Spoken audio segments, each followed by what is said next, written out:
You are appreciating the clarity of your new desire. You like desire being born within you. You like the idea of a desire percolating somewhere within you even before it is manifested in terms of actualization. You like that calling of desire. Do you like the contrast that provides it? Not so much. But you accept that desire is essential to eternal expansion, yes? Well then, you know a great deal if you know that. If you know that desire is the summoning to your leading edge physical, furthest out on the leading edge of creation perspective. If you know that desire that burns within you here is the summoning of expansion, then if you really know that, you're more willing to put up with everything that brings that about. And without contrast, you could not come to new conclusions. It's just that simple. If you don't know what you do not want, you cannot know what you do want. And everything about your experience is relational. And by that we mean, when life causes you to want something beyond what you have, a new point or perspective has been established. And it isn't just that the new desire has been established. That's not why it feels so powerful within you. It's that when the new idea is born within you, when life lets you know you don't want that, therefore you do want that, no matter what the degree of that decision or determination or desire or preference is, when that happens, the source energy part of you gives such clear and focused, truly undivided attention to that new request that a new vantage point, you could say a new vibrational vantage point, a new vibrational vantage point is activated within you, and a comparison of vibrational attitudes or beingness happens immediately. That's what your emotions are. Your emotions are your indicator of the vibration that is activated within you, standing in your human form because of what you're giving your attention to. And the vibration of the larger part of you, which is completely activated around your newfound, newly amended request. This is such an important thing to understand, because if you can just leave this gathering saying to yourself, well, everything is relative, and within me I have two vibrational vantage points that are playing against or off or in comparison to one another at all times. If you will just leave knowing only that, you will have activated a conscious awareness of the most important thing that you have, which is your guidance about how you are aligning or not with the broader part of you. Oh, we can tell you the long story of you. You were source energy before you came forth into this body. And to many of you, you say, I really don't want to talk about that part of me because it's in the past. And if it was that important, don't you think I would have remembered it anyway? And we say, well, it's really important because it is the basis of that which you were and are, that non-physical vantage point. But you're right in wanting to know what you're about here and now, because you did come forth into this leading edge time-space reality intending to mix it up and figure things out and come to conclusions from this vantage point about what you would prefer from where you stand. So all day, every day, as you're living life and coming to those new conclusions, if you don't have enough money, you want more. If your body's hurting, you want it to feel better. If you're sick in some way, you want wellness. If you have something that you don't want, you want the absence of it. In other words, you are always sifting and sorting and coming to conclusions. You can't be in any space without having an awareness of what would make it just a little better. And the reason you can't is because you are oriented for expansion. We all are. It is the nature of eternity. It is the nature of eternal beings. We're always looking for the next improved place that we are going.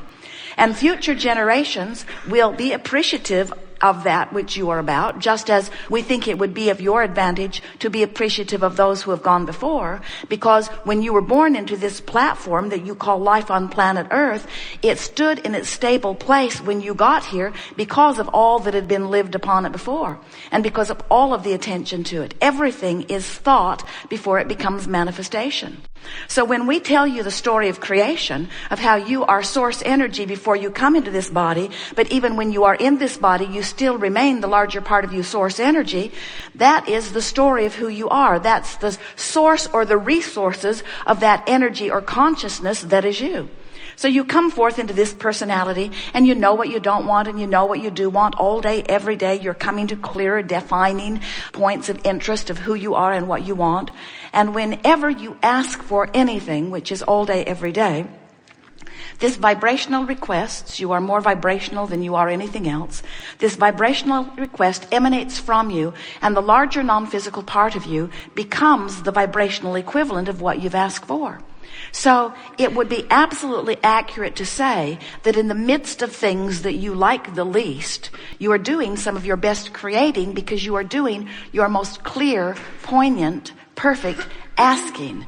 And the larger non-physical part of you then becomes the vibrational equivalent of what you have asked for. If you could understand the vibrational creation of this planet and of all things, you would be thrilled when contrast causes you to ask, because you would know that that asking has caused the vibrational creation of what you are wanting. When you're sick, you ask for wellness, and vibrationally speaking, you become weller than you were before you were sick, because the sickness has caused you to ask with more poignancy, with more precision, about the wellness that you want. And vibrationally speaking, you become weller. Now, many of you say, well, whoop-de-doo about that.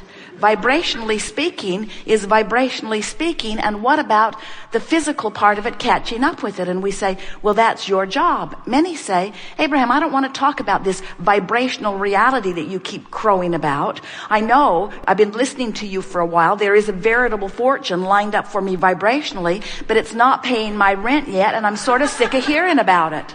I'm tired of hearing about the vibrational reality. I want the vibrational reality to be converted to something I can spend or sleep with.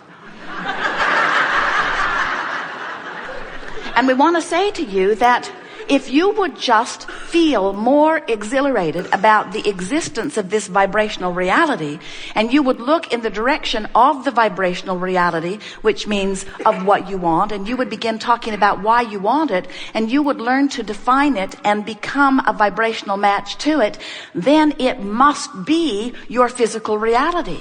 And the only thing that ever keeps you from living fully the vibrational reality that you have long created is that most of you stay hung up in the awareness of what is. You keep explaining why you want to be well because you're sick, why you want that lover because you don't have one, why you want more money because you don't have enough.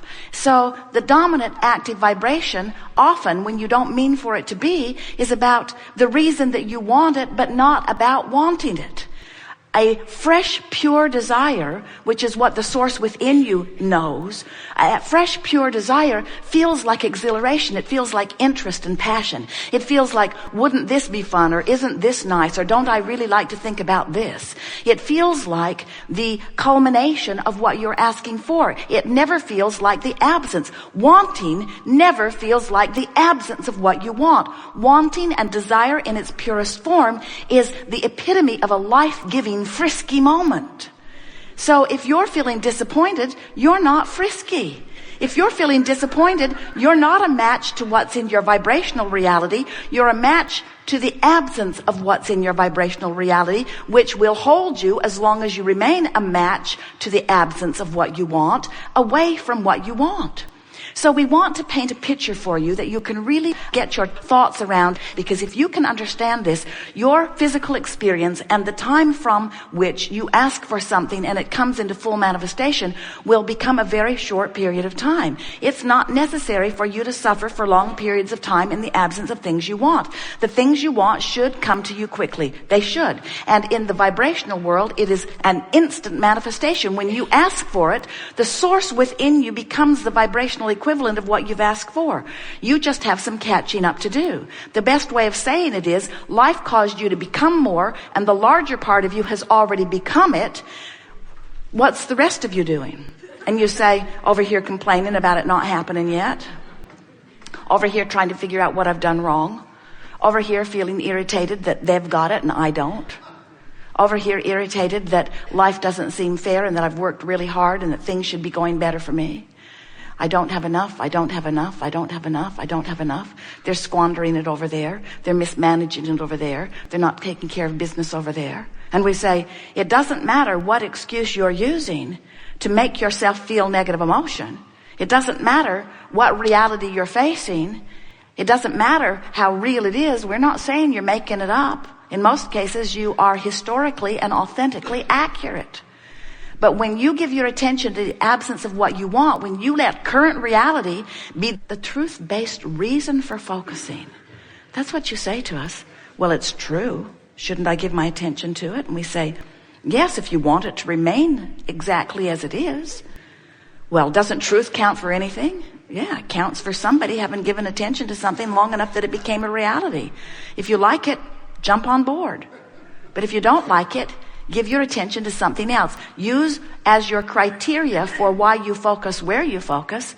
Let your criteria be, how does it feel when I give my attention to it? Because if you find something that feels interesting when you focus upon it, which feels life-giving, which gives you a feeling of elation, when you start training yourself toward those things that feel really good, what's happening is you're training yourself into vibrational alignment with what you have already created that's in your vibrational escrow. And then life must get better for you. Here's how it works. You came forth from non-physical into the physical, a part of you. The larger part of you remained non-physically focused. You came forth into this physical body, and contrast causes you to know what you don't want and to ask for what you do want, whether you speak words about it or not. Every time you ask, the source energy part of you gives undivided attention to what you've asked for. Now, law of attraction is responding to every vibration that exists. And vibrations happen because attention is given. The vibration is about consciousness. So, law of attraction is responding to two vibrational aspects of you. The vibrational aspect of you in your human form and the vibrational aspect of you in your non-physical form. When you ask for something, the larger part of you gives undivided attention to what you've asked for, and now law of attraction is responding to this request. Now, it's important for you to understand that law of attraction has been responding to that request. Law of attraction has been responding to who you were before you were born and who you've become ever since. And everything that you ask for, source energy becomes a vibrational match to. So think about law of attraction's response to that very large vibrational offering. And as a result of law of attraction responding to this request, there is a vortex of creation, a vortex of attraction, where all things necessary to give you the fulfilled, manifested version of what you've asked for, all things necessary, all cooperative components are drawn to this vibrational vortex. If you could see it and know it as we do, you would never again worry about anything. If you could stand back and see what the billions of people on your planet today and all of those before have been living and therefore asking for, and you could view the vortex of mass consciousness, you would not worry about future experience. You would know the well-being, the utter well-being that is in place and coming even more into place.